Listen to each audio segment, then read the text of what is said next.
Hello everyone and welcome back to the channel on this boiling hot day where I've decided to lock myself in a small room and watch a movie. But in all seriousness, it is scorching and ooh, am I getting sweaty? Hence the light and breezy stylish shirt. I hope you agree. Little, you know. Whew. No, but we are here for Serenity, and if you haven't been watching the channel and you've just stumbled upon this video, this is the final video in my watching of the Firefly series. So if you want, all of those videos for the Firefly are also on the channel if you want to go watch those first. But if you're here and you've been on the journey with me, you will have known that I've already seen the movie, but a lot of people wanted me to rewatch it with the added context, having now seen the TV show before it, and see if it changes anything. Learn to talk with robot voice. To see if it will change anything for me, if the added context will lend more information, or if it will work in the same way, you know, all those kind of questions. Just seeing it through that new lens of the TV show knowledge now brimming away in my head as I jump into this. In terms of what I do remember from the film, it's been a few years since I've seen it, but I remember that we get some more Reaver stuff. We get some alliance. We get like a bad alliance assassin guy, from what I remember. And what else do I remember? We talk a little bit more about River, I seem to recall as well. Those are the things that stand out to me as what I remember. But in terms of character stuff, I can't super remember everything. I'm sure some things will click in as we watch it again. But like I say, it's been a few years. I'm excited to watch it again, especially now having seen Firefly. And if that does indeed impact my viewing experience of it. So without further ado, let's jump on in, shall we? We're not telling people what to think. We're just trying to show them how. She's dreaming. Hi. Charts. Scary monsters. I presume this is a little prelude to Most of our best work is done when there's Simon Mission Impossible rescues her. You know what is great? Is seeing this universe with money on it. What's interesting is it's clearly Simon knew more about what was going on with River than he let on in the TV show. Like, unless that was changed, I don't know. But clearly there was he knew about the fact that she was programmed for weaponizing. The minds behind every military, diplomatic, and covert operation in the galaxy, and you put them in a room with a psychic. if there was some That was a pretty stupid thing to do. she never how far outside This is a good death, and a man's death, a man who has done fine works. I'd debate the fine works. He tortured a child, so, you know. Awesome. This is impressive work from Nathan Fillion doing this one shot. He's got a lot of dialogue to remember going through all this. This is what I do, darling. This is what I do. It's interesting. Mal seems to have gotten us slightly more disenfranchised since the TV show. Like, it's a good sense of time has progressed since we last saw them. Ow. Owie. It sounds somewhat like gun blast. Maybe I'll run tell lawman. Ah!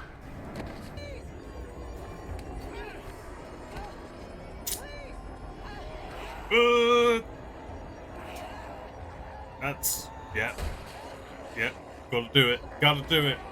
Sucks, but you gotta do it. It's better than being skinned and raped and every other list of horrible thing they do. You shoot me if they take me! Well, don't shoot me first!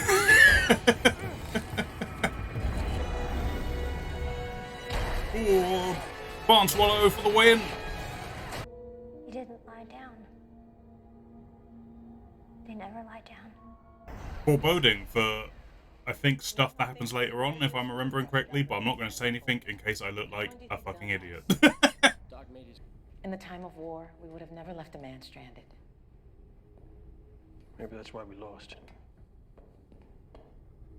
See, you can definitely tell Mao is not in the same place he was by the TV show. Going on a year had nothing twixt my nethers weren't run on batteries. Oh, God. I didn't know that. I could stand to hear a little more. If you had a care for anybody's heart, You would... knew he was. Don't listen to the evil octopus. Don't do it. Jesus Christ. Damn.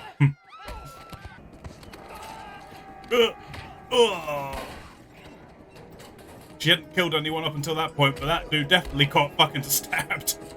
Can't remember the relevance of the octopus. I'm completely blanking on that. I assume it's some subliminal message put in by the Alliance, but I can't remember why they put it in an advert of an octopus. I had to go into the security feed direct. You can do that? Can't stop the signal, Mel. Where was this guy in some of the Everything episodes? goes somewhere. And I He would have been so helpful for some of the Security feeds are some of the shit they were doing during the I was TV first show. one in. There he is! With a whole new hairdo as well. Kaylee's been missing you something fierce. Oh. I miss her. I think miss my shuttle occasionally. Dear Buddha, please bring me a pony and a plastic rocket. Mel, what are you doing here? Well, you invited me. It's a good outfit. You should wear that more often. Well, that I'm not threatening you. I'm unarmed. Good. Fucking Indiana Jones move right there. I am not a Hey, crybabies! Crybabies to the rescue! Yes, have you found a NavSat trajectory? Sir, we found 7.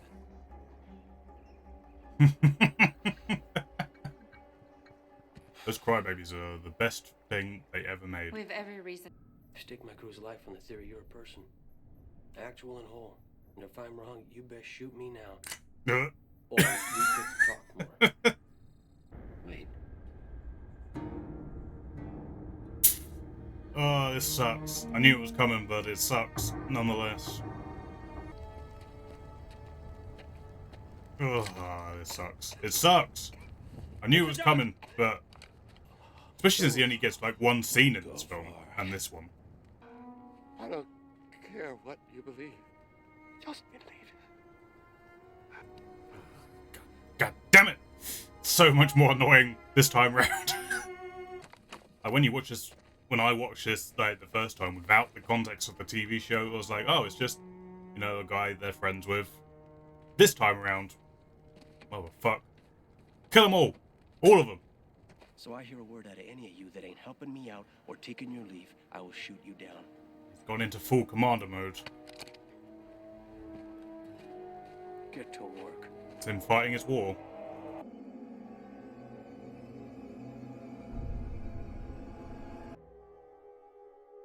It still confounds me how Reavers still use technology. Like, they're just so barbaric and animalistic. Like, I can't imagine them, like, sitting behind the steering wheel of a spaceship. It's like... I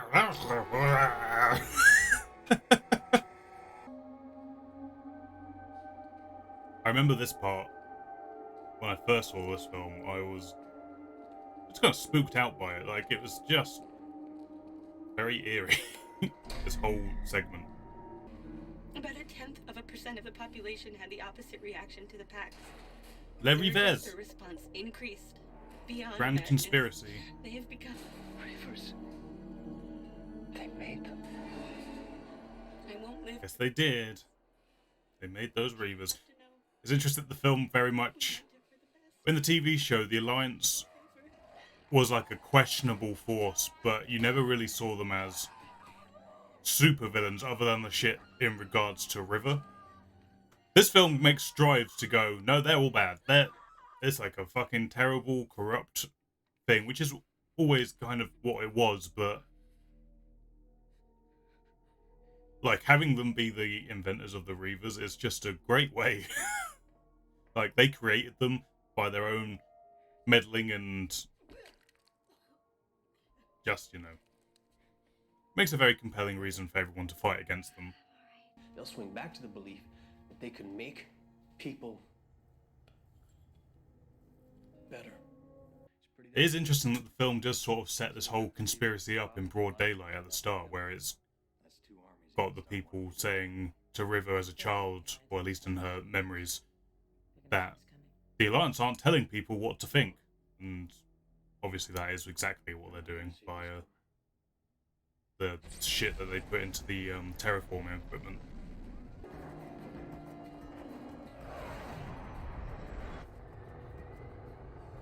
Oh, there's one hell game chicken. But he's got friends that aren't really friends, but enemy of my enemy, I suppose. I'm a leaf on the wind. Watch how I soar. There you are, Wash. You saw, baby. You saw.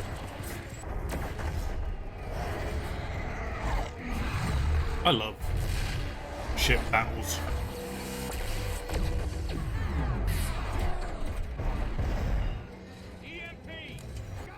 Like, is there a Reaver on that other ship going, "Launch the EMP"? Aye, aye, Captain. Oh God, I know what's coming. I know what's coming, and again, it's so much more painful this time round. Watch how I soar. Oh, that fucking sucks. So much more this time round. Jesus. My one regret in all of this is never being with you. Finally, Simon, saying the right goddamn thing. Jesus. Hell with this. I'm gonna live. Oh man, that fucking inspired her. Oh my God. Oh. Ow. My back. Okay, I know he survives. It's fine. I don't have to get upset about this one. But you're fighting a war you've already lost. Oh, fuck you, arsehole. Do it again. Do it again. Yeah, well, I'm known for that. Oh, damn. I'm gonna show you a world without sin. Release the truth. Go, River. Go, go, go. Beat him, beat him, beat him. It's weird. I should feel sorry for these guys, but I kind of don't at the same time. Just beat the shit out of them. Oh, it's so fucking badass. Oh my, oh my. They're getting steamy up in here. It's about fucking time. Jesus Christ. Like, that... Like, just watching the movie, that felt like, what? Oh my God, River, stop. Stop looking. Stop. Just watching the movie on its own, that moment was like, oh, they got together. This time around? Jesus Christ. It's almost painful how long that took. Ready to get off this heat? Back to civilized life? I don't know. Good answer.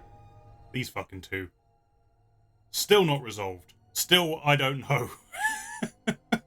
I mean, I suppose it's a little bit of a resolution that she decides she might rather be here. So, but they haven't got together. Love.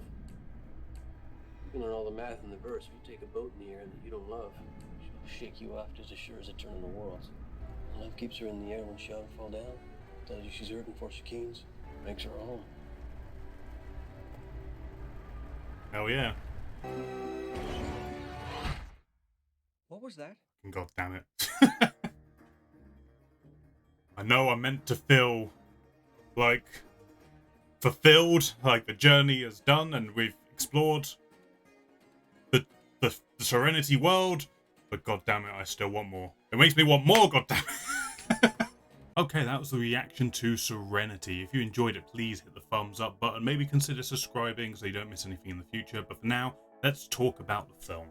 So, to keep you all from bated breath, so much more context to so many things in the movie this time round, watching it with Firefly under my belt as well this time round. Like, mainly character stuff that was paid off or explored.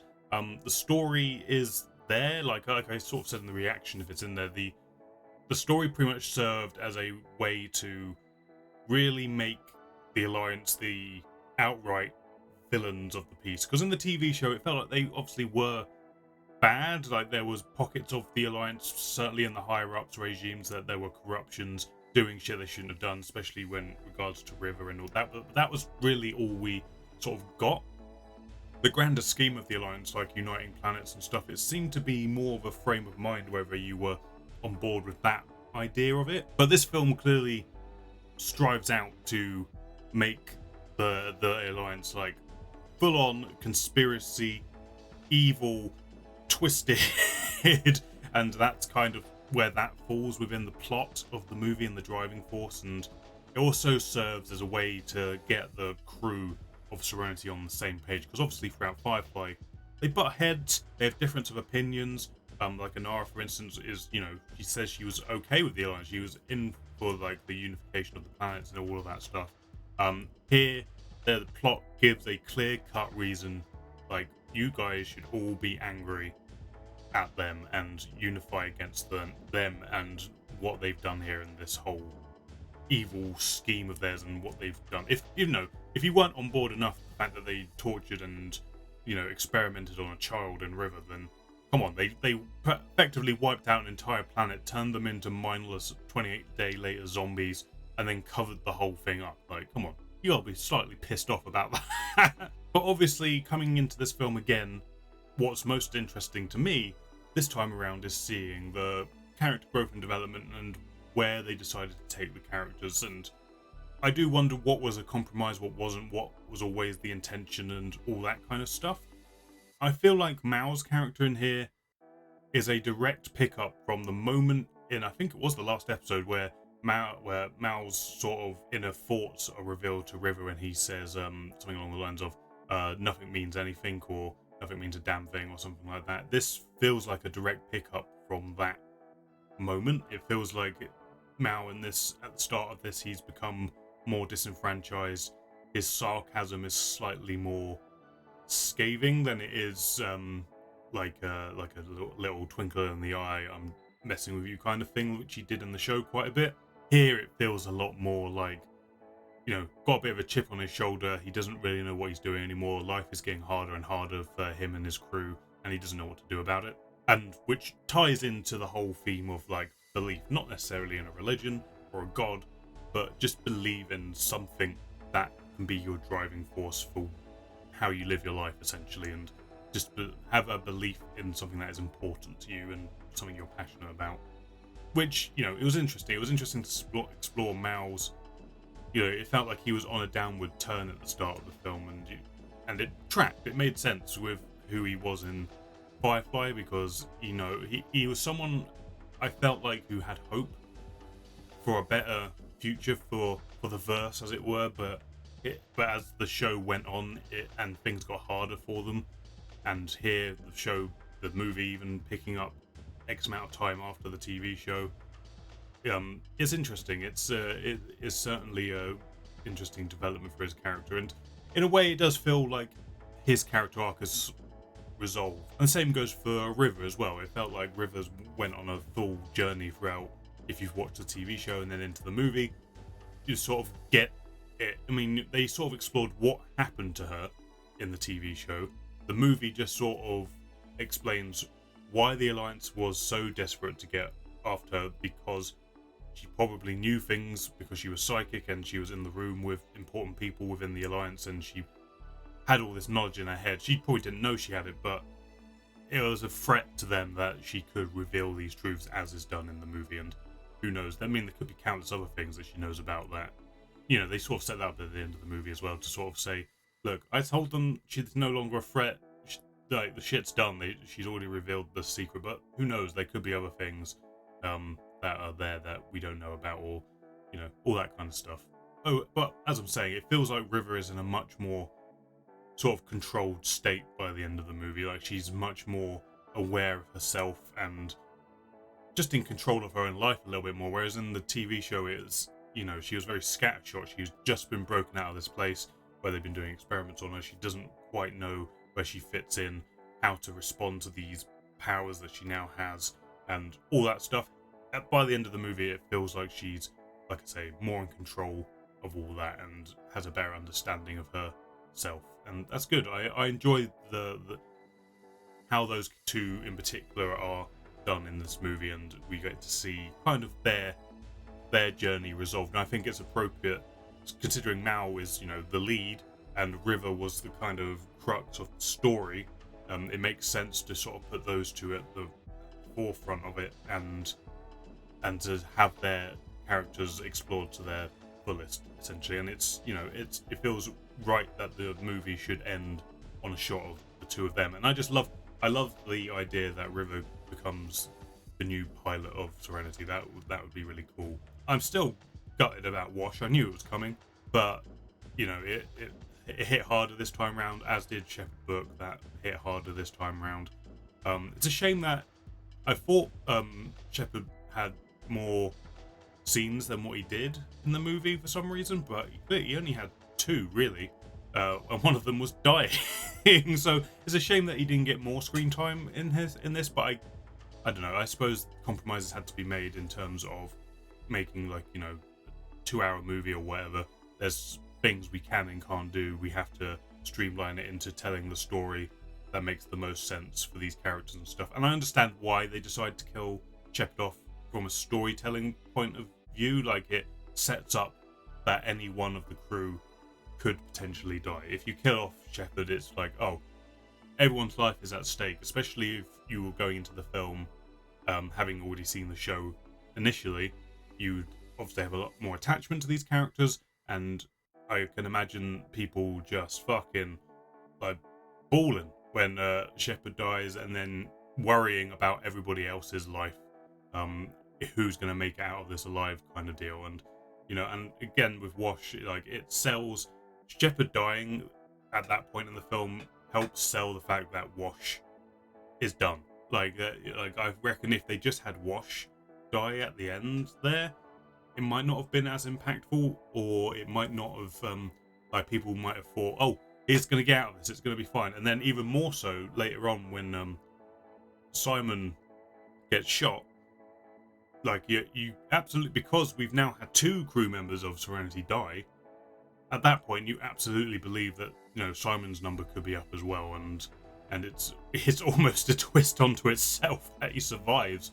But you know, I get why they made those choices, because they wanted there to be some emotional impact within the film, and you know, they believe killing off the characters is the best way to do that. I do wonder how long-term fans of the franchise feel about those deaths, if they were necessary, if they weren't, if you think they were the right characters to be killed off. I'd be interested to know how all you long-term fans of the show feel about that stuff, so please do let me know. I found our main villain really interesting as well. He's a compelling character. He's got his own sense of morals, his own sense of right and wrong. He believes himself to be evil, which is, you know, interesting for a villain to just openly say, no, I am bad, I am the bad guy, and this is who I am. It's just an interesting way to play it, really, and to have it be done. But it's also interesting how he reacts to the truth, because earlier on in the film he says, it's not my place to know these secrets, it's just my place to keep them. And as soon as he sees the truth, and his reaction to it is interesting, just like, there's nothing more we can do, it's over, basically. And yeah, it was interesting. He was a compelling antagonist to go up against, especially for Mao, because I feel like in some ways they're very similar, in some ways they're very opposite, and they bounce off each other quite nicely in that way. If I had some criticisms for the film based on now knowing the TV show, I feel like Inara got sort of underserved. She's not in it very much. I thought she had a bit more to do, but in my mind, but she's really not. She only gets introduced maybe halfway through, and then even when she is there, she's not really all that involved in the main plot. She's just kind of there, so that's kind of a shame that she didn't get more to do. Jane, although it was weird. I feel like Jane was played and written in a way where he'd actually grown some intelligence. He wasn't quite the buffoon that he was in the TV show. He still had that element of a wild card. You're not quite sure what he's going to do. Is he going to be loyal, or is he just going to do what he thinks is right? I mean, it's interesting that they kept that, but ultimately, you know, he comes through in the end, as he always did in the TV show. So it was kind of like a mini Jane arc, like we're used to in the TV show. But you know, I felt like he wasn't underserved. I think he was definitely present throughout the film, and we got to see him do some stuff that showed him growth. Like he actually cared about the crew. Like he was before he strapped himself in. At one point, he was making sure everybody else was in and okay, and all that stuff. So I enjoyed that his growth was subtle. It was there.